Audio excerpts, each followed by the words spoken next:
איזה תקלה? בתקלה לדעתי. אני מבקש מכולם להיכנס.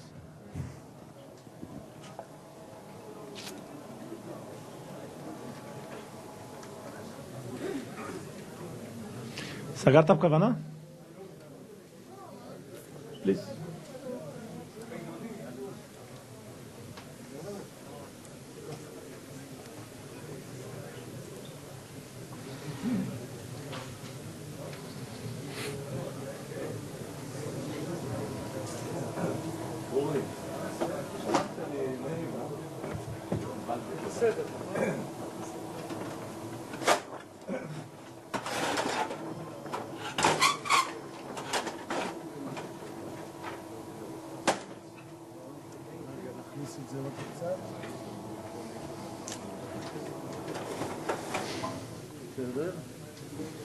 זה אתה יכול להוריד. תוריד. אני תוריד אותה שאני לא אעשה איזה נזק פה. אני לא יודע מי מופיע עכשיו. לא, אולי אחר כך, אבל עכשיו לא. אוקיי? טוב, תודה. אנחנו מתחילים. את המושב הקשה ביותר נתנו לאליק.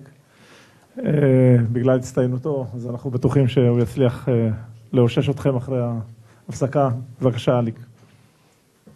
אחר הצהריים טובים, אני תכף שומעים? אפשר לפתוח את המיקרופון שלו? אני אעשה את זה מפה. אחר הצהריים טובים, אנחנו נתחיל מיד במושב מספר 5, שנקרא Missile Defense Global Perspectives. המושב כולו יתנהל באנגלית. מי שמתקשה באנגלית, אז ישנו כאן תרגום סימולטני, אפשר ללכת, לקחת אוזניות ויהיה תרגום סימולטני מאנגלית לעברית. אז מי שרוצה, בבקשה להשתמש בזה. Okay, good afternoon, ladies and gentlemen. We are moving to our next session, and the session will deal with global perspectives of missile defense. And our first speaker will be Mr. Bernd Kreienbaum. Mr. Kreienbaum is Brussels-based representative for IABG, the German technology think tank, and the Air and Missile Defense Simulation and Integration House, which is deeply involved in supporting the German MOD on their way ahead in BMD, TMD, and IMD. He facilitates the German BMD-related industry working group preparing views on possible German-European contribution to BMD. Since 2010 until 2013, Bernd co-chaired as a European industry representative together with his US counterpart, the NATO Industrial Advisory Study Groups, on industrial and technology aspects on BMD. Until January 2007, Bernd served for 9 years in the NATO International Staff Defense Investment Division as a deputy head, joint armament section, and special program coordinator, covering also NATO's major missile defense and Seattle missile defense activities. Mr. Kreienbaum studied electronic, radar and communication engineering. He served previously about 30 years in the German Air Force and Ministry of Defense in various positions and got deeply engaged in Israeli-German electronic warfare programs. Mr. Kreienbaum.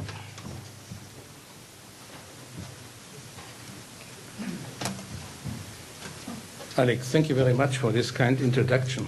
I only can say that it is not a treat to follow the discussions and the briefings here because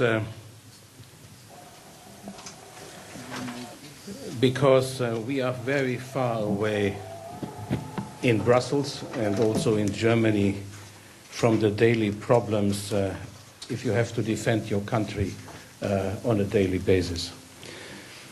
It is also a treat to visit Israel. I was the last 2 days in the Greenland of the Galil and met their friends, and I can only say it is always probably one of the nicest trips I can make alone and with my family. Ladies and gentlemen, Also, I'm representing IABG. Let me underline that I'm giving a personal view on this. IABG is more or less involved in all, as the expertise for the German government in all programs. Let me say land-based, air-based programs.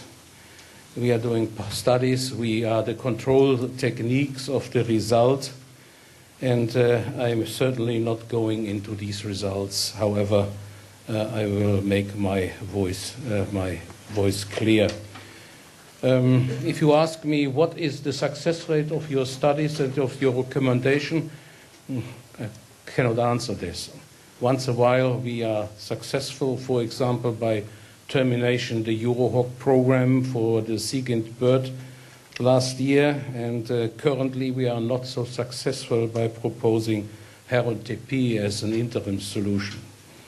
Nevertheless, today I'm mainly focusing on territorial ballistic missile defense, the upper layer, this means the exo-atmospheric capability, and I leave aside the lower layer. Also, there are most interesting developments ongoing in this field. For example, what is Germany doing after MEADS, the Medium Extended Air Defense System? What is the follow-on?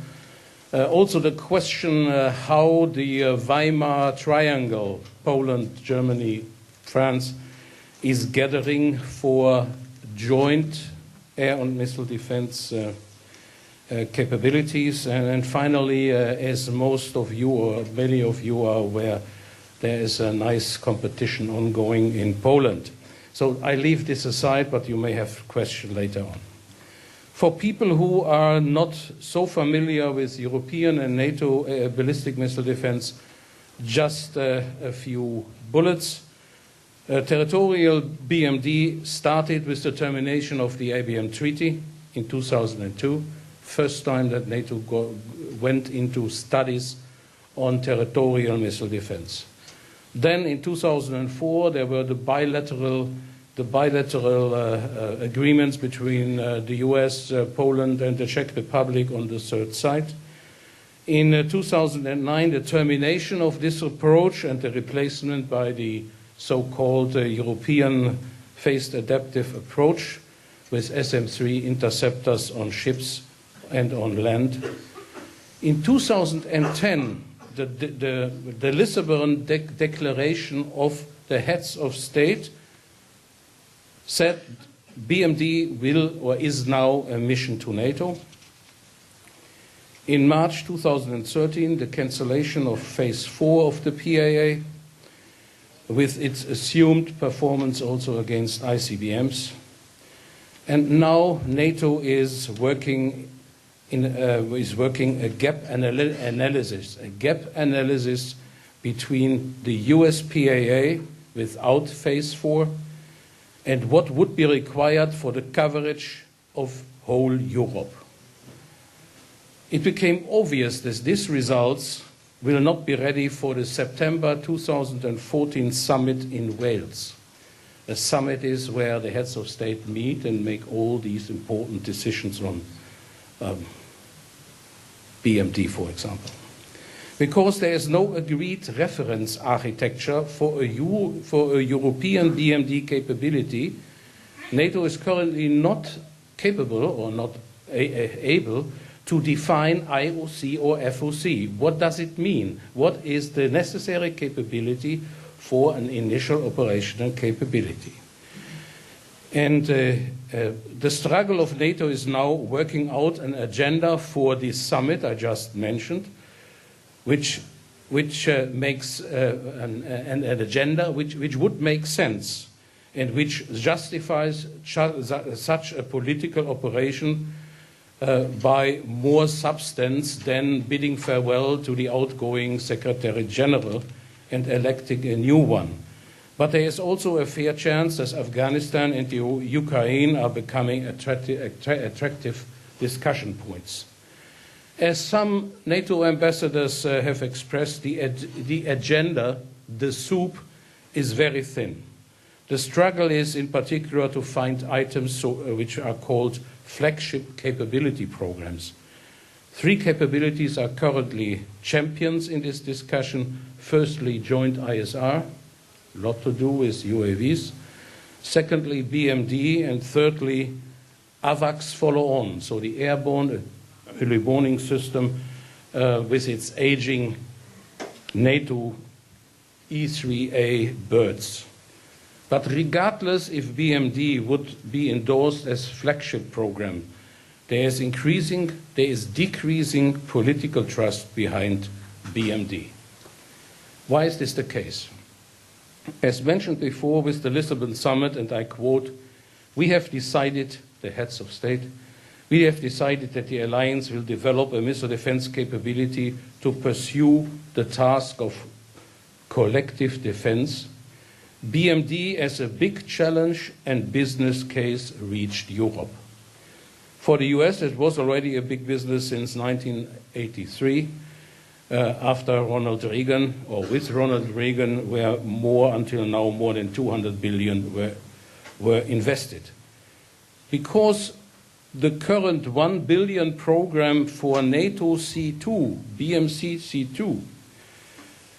C2, it was foreseeable that multi-billion euro worth national contribution were at the horizon. Although these national contributions were all called voluntary, it became clear that voluntary might not stay voluntary in the sense of the word if the European BMD architecture is finally spelled out. The overarching questions for Europe are, what is the price Europe has to pay building a European BMD capability in the next 3 decades? Will it become mainly a Buy American solution, or is there a chance for European technologies and true participation? And what is the possible role of Russia, including Russian industries?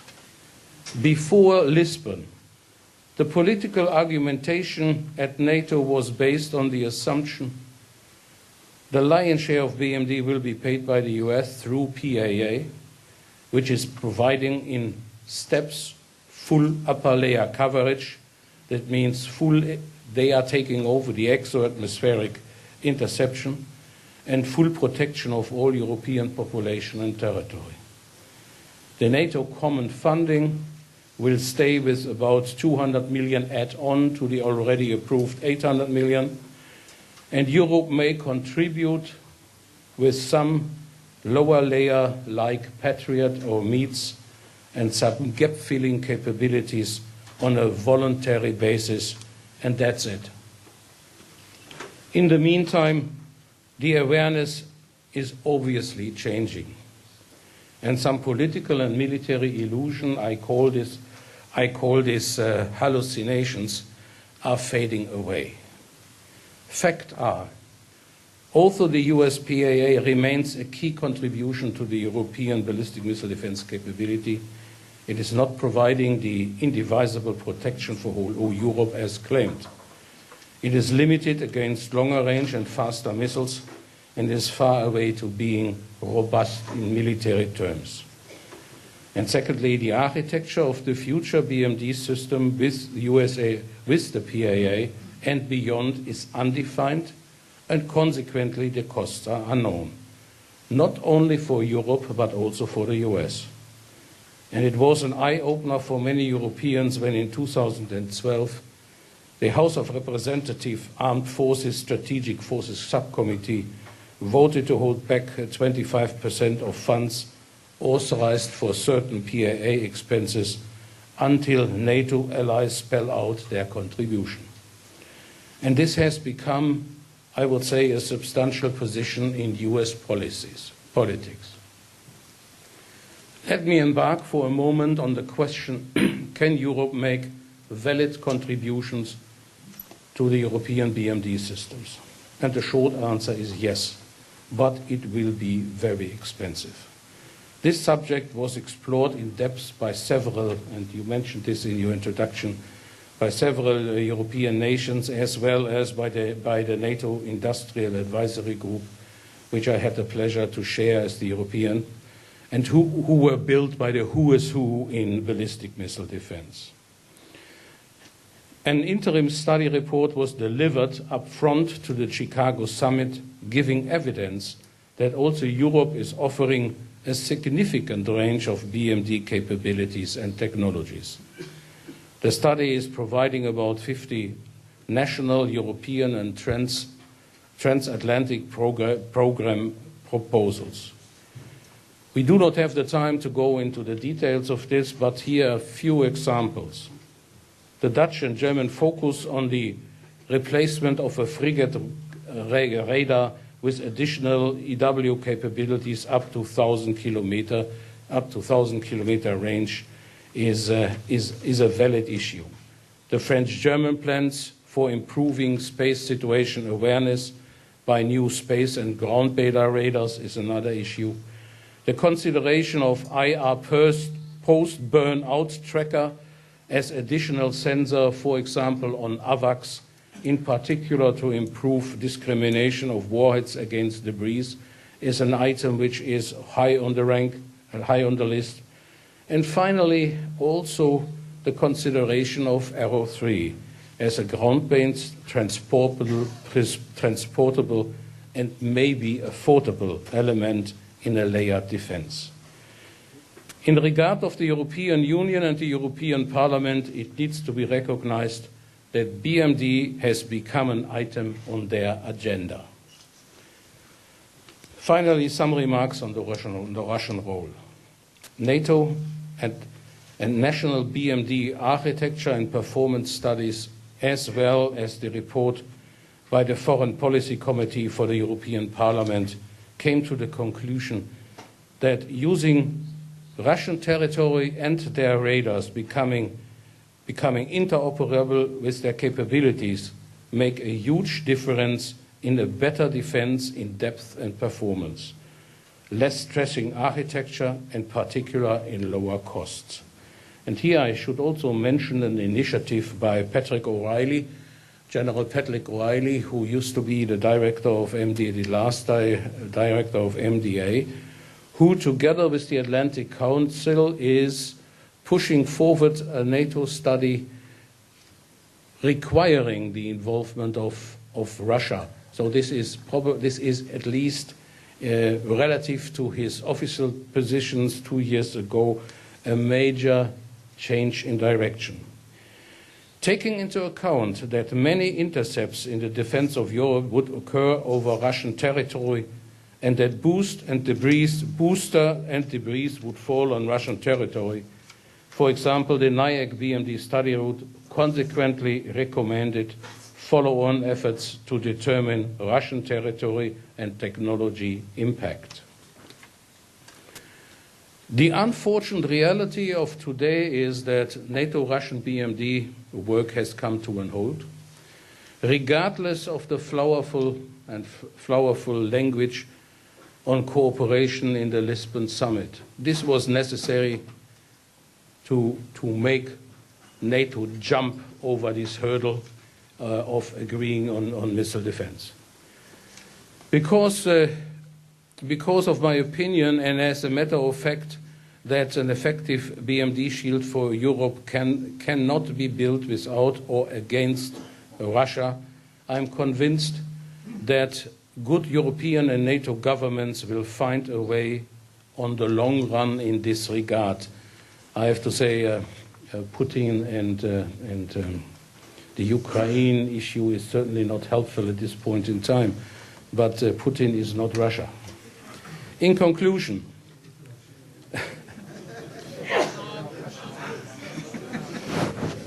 I hope so.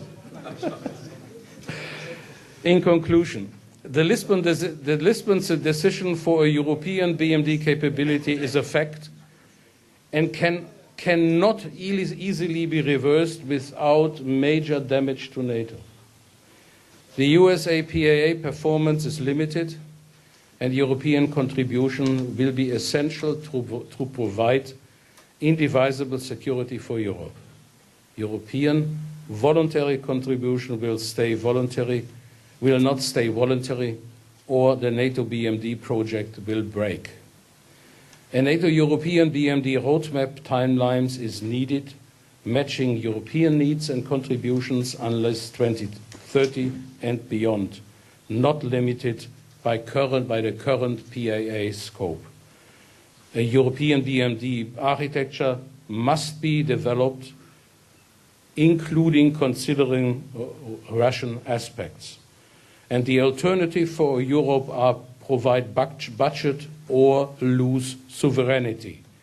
Space situation awareness and exo-atmospheric capability have the similar importance and will probably become for Europe the same, a similar strategic importance like Galileo, the build-up of its own GPS systems. And if BMD stays, it will become one of very few investment areas for NATO and the nations in the European and NATO defense community. Thank you very much.